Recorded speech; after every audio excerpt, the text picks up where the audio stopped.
Hi, welcome to another episode of the Investor's Guide to Hard Money Lending, brought to you by CoreLend Financial. Today we have Rosina Persaud, an investor who is out of state coming in. She's checking on her investment properties. So thank you, Rosina, for coming on. So thanks for having me. Yeah, tell me, so you're out of state. We've got a lot of people that want to come to Memphis and invest being out of state.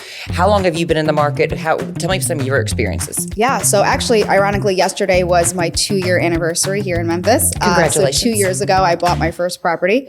I actually bought 2 properties at the same time on the same block. So an agent how I got into the market, I was trying to wholesale here.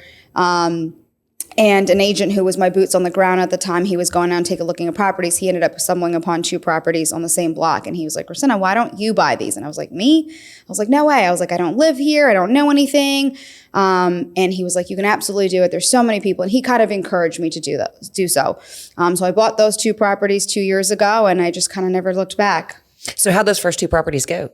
It was definitely a learning lesson. Obviously, I didn't know the right contractors. I did hire a project manager at the time, and they were great. But there were some little nuances that I learned along the way. And I think one of the biggest things about being an out-of-state investor is building your team. And so 2 years later now, have a mentor, which is James Jones, very well known here. Yes, he's been on here before. Yeah. And so he has an entire crew. He's been my eyes and ears. He walks my properties. He knows the layouts, if we want to do a bump out, an extension, so forth. So I think building out that team from contractors and then, after their lenders as you, appraisers, you just really need to build out your group of people in order to make it work. And that is key. So how long did it take you to build your team here? I would say about 6 to 9 months. So before we met James, we were with our other project manager for about 6 months. We met James, joined his mentorship, and then kind of just learned the ropes. And so now all my homes have same tile, same flooring, same paint color, same type of roof. And so it's just kind of rinse and repeat at this point now. And you're very quick with doing them. Yeah. So obviously I like to try to be in and out within a 3 to 6 month span. Sometimes it doesn't work out. But what was that one we had? I think everything wrong that could happen to the property, it did. Yep. Like a tree finally. Yep. It got broken into a few times, and that's, the nature of the Memphis market, unfortunately. And those are things that we had to learn along the way, such as, boarding the homes up, putting cameras up, certain things that maybe back home where I'm from, Long Island, investors don't have to necessarily worry about. So that house, yes, a tree fell on it. I had to do an insurance claim. We had to go through a lot of hoops, and, I had to redo my loan with you guys, but thankfully you guys were great about it. And I think communication was great. The minute the tree fell, I communicated with you guys and said, hey, Alyssa, I was like, another bump along the road. But thankfully you guys worked very well with me, and I appreciated that. Oh, anytime. Yeah. And that's what the key is for a lot of people too. It is when you're coming in here, get in and out quickly. Right. You want to get that refinance or get that flip or sell quickly, because you don't want to be in these loans for long periods of time. Correct.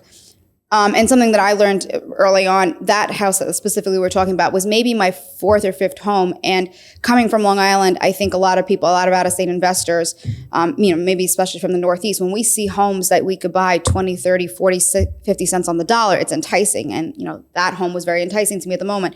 At that time, little did I know that was probably one of the worst blocks in Memphis. Marble, yes. Which borders Elridge, and those 2 blocks aren't the greatest. And I didn't know that. I think I bought that property for maybe $20,000-$25,000. And in hindsight, if I had known what I know now, I would have never bought that property specifically on that block. And that's something very key from being an out-of-state investor, is learning your market, learning from whether it be mentors, agents, lenders, because everything looks great on Google Maps. Everything looks great sometimes through photos, but you really need to speak to the locals and learn that market, because back home in Long Island, we don't have streets where you go from, there's such a vast disparity. You could go a 1/10 of a mile. Correct here. It's very street by street, and that's something that we had to learn very quickly. And yes, and you do a lot of your investing in 38114 in like the typical Orange Mound. What made you pick that? Which we're seeing a lot of activity there now, whereas a few years ago it's like, no, don't go there. Correct. What made you pick that spot?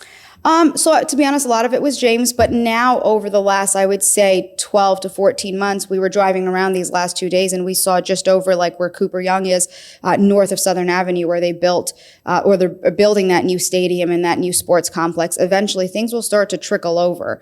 And I think that that's just having a real estate background. I think my game plan is a 10 to 15 year hold, right? I don't plan to hold these things till I'm 80. But for at least the next 15, 17 years, eventually I feel those values are going to, trickle over, south of Southern and things like that. So I'm very bullish on that little pocket. Yes. And I agree with you there. It's been probably close to 3 years ago now. I had an investor there. I was his agent, bought 8 duplexes near Josephine. Okay. In that area. I bought them for, I think maybe $100,000 each, and they were bringing in $1,600. I'm like, they're going to appreciate. And they have. Of course, yeah. Because as more people have gone in, James Jones and his crew, I mean, you have a rinse and repeat strategy. You all go in there, usually bump out the houses because you take these 2-1s and you turn them into 4-2s. Correct. So tell me, what is your strategy? What makes you do that? Like, how did you get that vision of like, let's take this 2-1 to a 4-2? Yeah. So majority of my portfolio, I would say about 85 to 90% is subsidy tenants, specifically Section 8. So being that, what I've learned is that the larger the home, the longer the tenants are going to stay there. So if you have a 1 to 2 bedroom, whether they have children, whether they just grow out of the home, the turnover rate is a lot higher. So a 3-2, specifically even more so a 4-2, I'm able to get tenants to stay there 5, 7, 10 years. And that's what I want. I don't want the consistent rinse and repeat of turnover, because now I have to, maybe at every year and a half, 2 years, I'm doing a rent ready. That's really eats into your profit. Exactly. And that is the key. It's longevity. You don't want turnover because you don't want turns. Correct. The more you have to turn it, you probably pre-COVID, pre-2020, you could do a turn and maybe for $2,500 to get it rent ready. That number is a thing of the past now. Right. It's a triple than that. And that would have eaten into all my profits within even just the last 2 years if a tenant was only there for 2 years. So it just doesn't make sense. So if I do a 4-2, I'm seeing that tenants are willing to stay longer and even sign longer leases. And I was just about to ask that. So 4-year leases, I'm seeing more people sign 2-year leases, 3-year. What are your thoughts on those? I think they're great. A lot of these, especially the subsidy tenants, they don't want to move. It's very expensive for them to move. And if we're able to give them a great product, so I'm giving them a fully renovated home from soups to nuts pretty much. They love that. They're willing to stay there 4 or 5. I have a 7-year tenant, and she's very happy and comfortable in her home.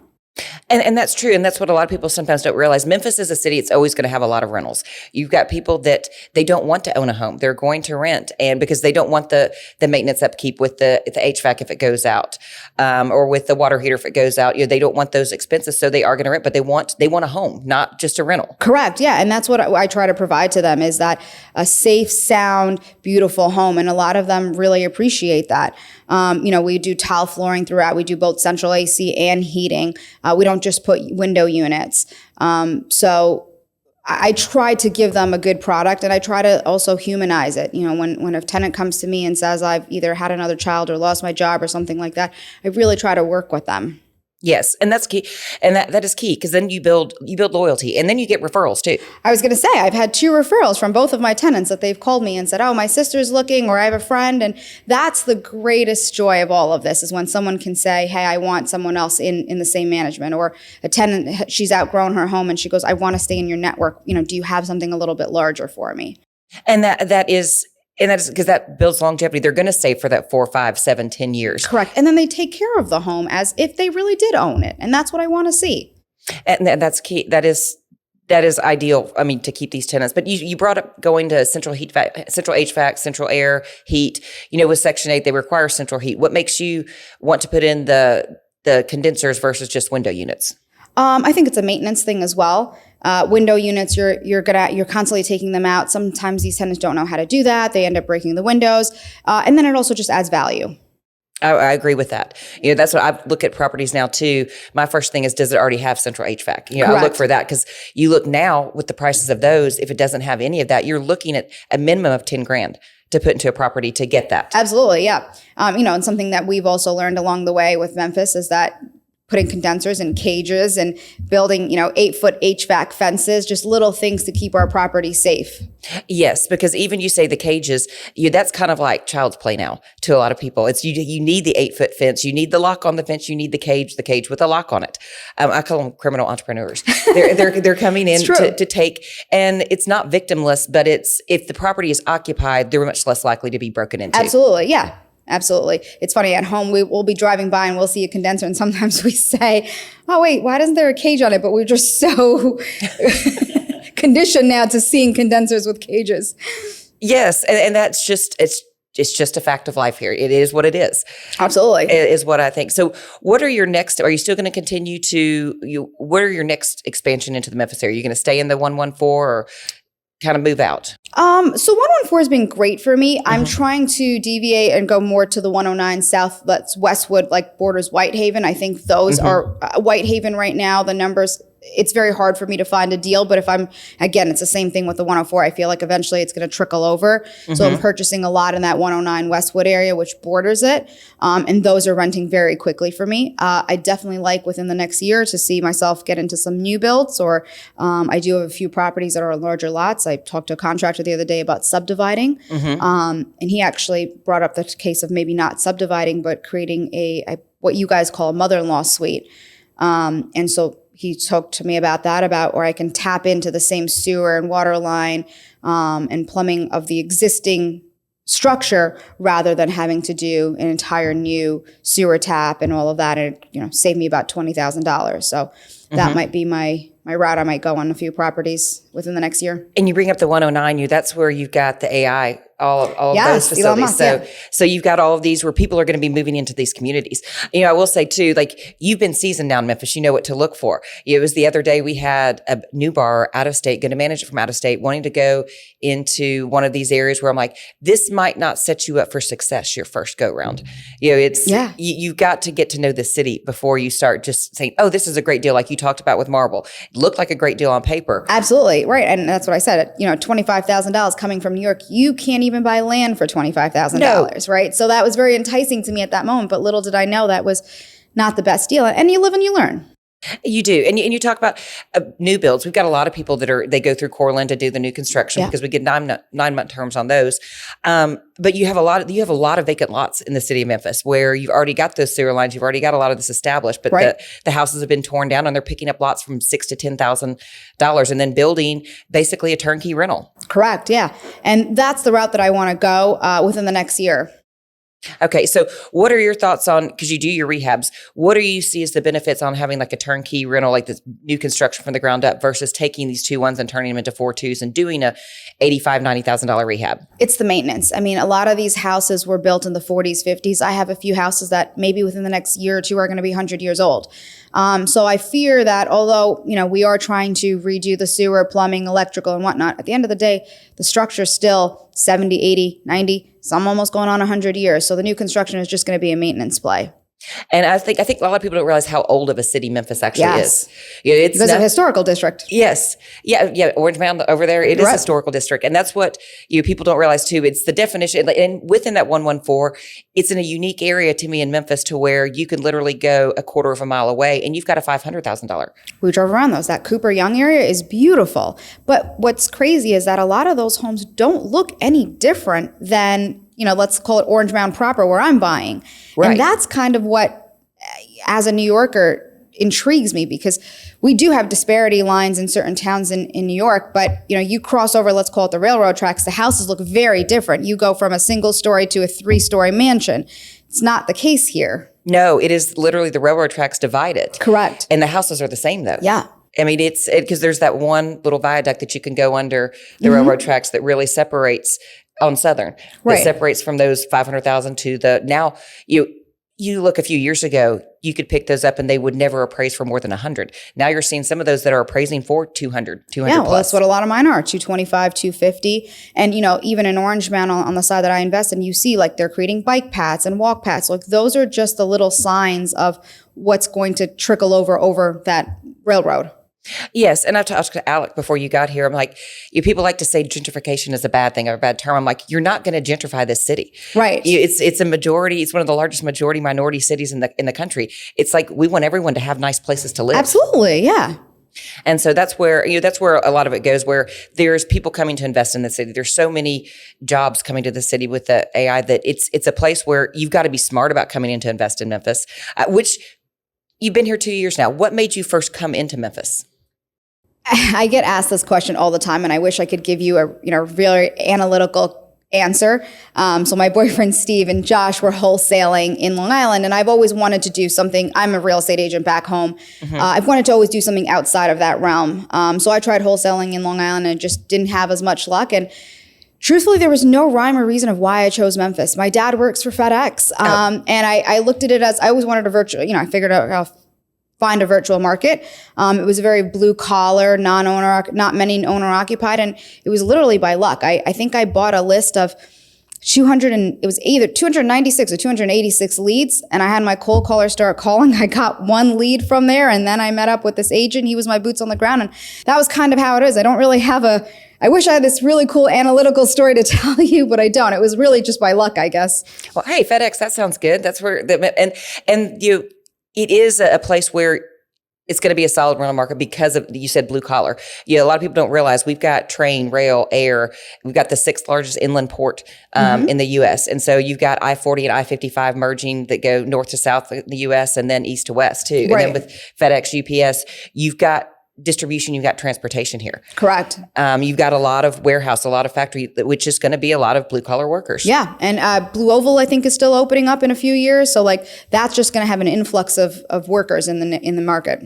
And yeah, you talk about Blue Oval because we've seen a lot of activity go up in that area because that is literally rural Tennessee. Right. I mean, it is where they were building that plant. I think the population was less than 1,000. And the big city is Brownsville, which is a few thousand people. So there is going to be the demand if it still goes through. There's been a lot of setbacks. Yes, I've heard that. Yeah, because it's looking like, who would have thought that an electric truck, they're going to lose battery capacity when they're towing something. Right. It's the same as when you look for diesel trucks. They get about 8 miles to the gallon versus when they're towing something versus 20. Right. When they're not. So tell me, what has been taking out marble? What's been one of your biggest horror stories you've had? I'd have to say marble is definitely it. But other than that, it's just, thankfully, knock on wood, I haven't had too many vandalism issues. I haven't had too many break-ins. It's been small things, maybe someone breaking a window to get in. I do certain security issues. Like I have cameras up on majority of my vacant properties. The other day I was looking at one of them. This guy was trying to rear off my gate to the fence, and I turned on the siren and he ran away. But these are just all the systems that I've put in place to help avoid those issues. And that is keep getting, as soon as you have power to that place, or getting security cameras or getting an alarm system. I know my husband and I, we've had to do almost home alone tactics before of put up where we've got a radio playing and lights going on and off and to where it seemed like somebody's there. Right. We've used deer cameras as security cameras because they don't see those up in the trees. Right. So it's just those things that you don't think of that you have to do to protect your assets. Exactly. And usually you come to that realization after you've already been broken into or after you've been vandalized. Unfortunately, yes.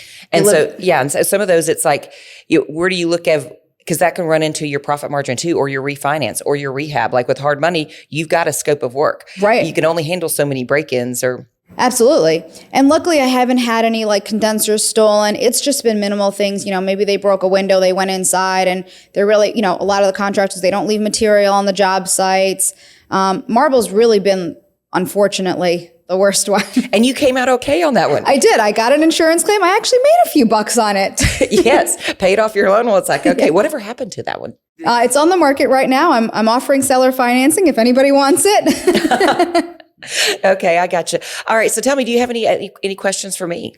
I have a ton of questions, and we could sit here all day long. I guess in regards to you is obviously I want to go the new construction play. How do you see other investors doing that, and how does CoreLend help investors like myself? So for new construction, it's usually like, yes, you would be one, we would say, yes, you could do new construction because we've seen you have success time and again with these rehabs and these massive rehabs. Right. A brand new person come to us first time, hey, I want to build new construction. Well, have you ever done it? No, I want to try that. Probably not going to take that chance on it because we want to see what you're going to do with the smaller rehab first. But it works very much the same. But the difference is that with us, you're not charged the full interest on unused funds. Okay. So you've got your budget, construction budget's $150,000. You only need 50 to start with this. Well, that other $100,000, you're only being charged half the amount of interest on it versus the full amount. Gotcha. Okay. So because it kind of gives you a little break there. You've got 9 months to be able to do it. What we see a lot of people having success is building 4.2s. Yeah.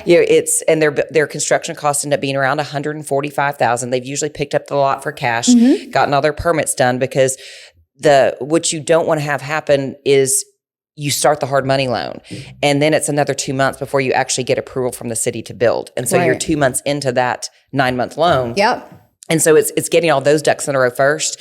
And then like, hey, I'm ready to start construction. So that way when the clock starts on that hard money loan, you're ready to start construction. But we see a lot of people, they're building, either they refinance them themselves, they're building 4.2s, turnkey rentals, put a tenant in there for usually $1,900. And these are cash paying tenants, not even subsidized. Correct. Right. A lot, because they want a new home. They're living in a new home. Right. And then either they refinance them or they sell them to a lot of these investors that are willing to buy turnkeys. Right. And very much like you, it's still an old house when you do a rehab. They're out of state and it can be out of sight, out of mind. I don't have to worry about anything for 7 to 10 years. And there's a lot of investors that like that. They're willing to park 25% of their money into a deal, set it and forget it almost.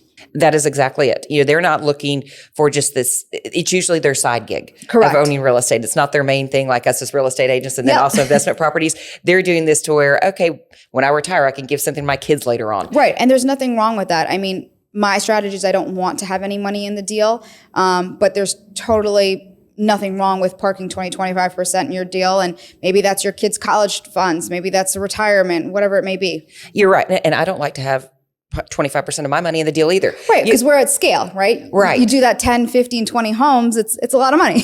Right. And you can have, one person said it great, very well put to me was, I've got a 25% down, but I only have so many 25% to put down. Correct. Exactly. And that's the benefit of using hard money is that I'm able to leverage myself. If I had to utilize my own money, I would not have been able to acquire 30 properties in 2 years. There was no way. Right. My money only goes so far. Yeah, it only goes so far. And it's also too, James brought up a really good thing here is if you use your own cash to do it, you have to wait for it to season 6 months. Correct. If you use hard money, it's 90 days. Yep. And there's a lot, I have a lender right now that actually doesn't do seasoning. So I'm able to get in and out of these if I can turn them in 60 days. Then you can go ahead and get that out and pull your cash out. Right. And then just rinse and repeat it and just a faster process. Now, it brings me up to this a little bit. When it comes to that refinance, it all hinges on the appraisal. How are you providing, and this is for a lot of our investors, they're like, we're seeing appraisals come in low. We're seeing them with this market. How are you able to get that appraisal number that you want? I think it's the quality and the product that I'm providing. Yes, I'm never going to compare to the new constructions, but if I'm able to show them that I'm doing entire new plumbing, electrical, sewers, all of that, it's pretty much a new construction other than just the shell. Yeah.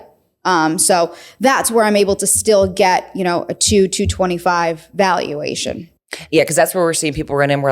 I'm like, and I'll use you as an example. I'm like, she's getting these. And I know there's one comp on there that you actually, it's a $250,000 comp that's in 114. I'm like, oh, I know exactly what she's doing here. But it's because you and the James Jones crew have kind of made it easier to go in that 114 area where it's not like where everybody's there, but you kind of paved the way of going in there to provide the comp. So y'all were more the first ones in there. Right. Pioneers of it. Pioneers of it. Yeah. And now you're seeing other appraisers like, I'm doing a lot over here, appraising a lot over there. And so it took the initiative of going in there and doing it. Now other people are following, but there's still a lot to be Of course. And like that's kind of what's happening in 109. It's very hard to find those comps. But again, 6 to 9 months from now, if we sit down, I'm sure that we're going to do the same thing. We're going to just create those comps in those neighborhoods because of the product that we're putting out. It takes one appraiser to take that chance of like, I'm going to assign that value to it. Correct. And it's really the relationship and how nicely you talk to the appraisers too. And like that's what I said at the beginning is it's all about building that team. So we have a few appraisers that, understand what we're trying to do and we're never going to sway them or turn their wrists and say this is the valuation we need, but we send them the scope of work, photos, and they see the product, and again, it's their opinion of value. Exactly. And it always helps to play nice in the sandbox with them. Exactly. So, well, I appreciate having you on, Rosina. Thank you so much for having me. Yes, and looking forward to working with you again. Absolutely. And thank you all for tuning in. Thank you.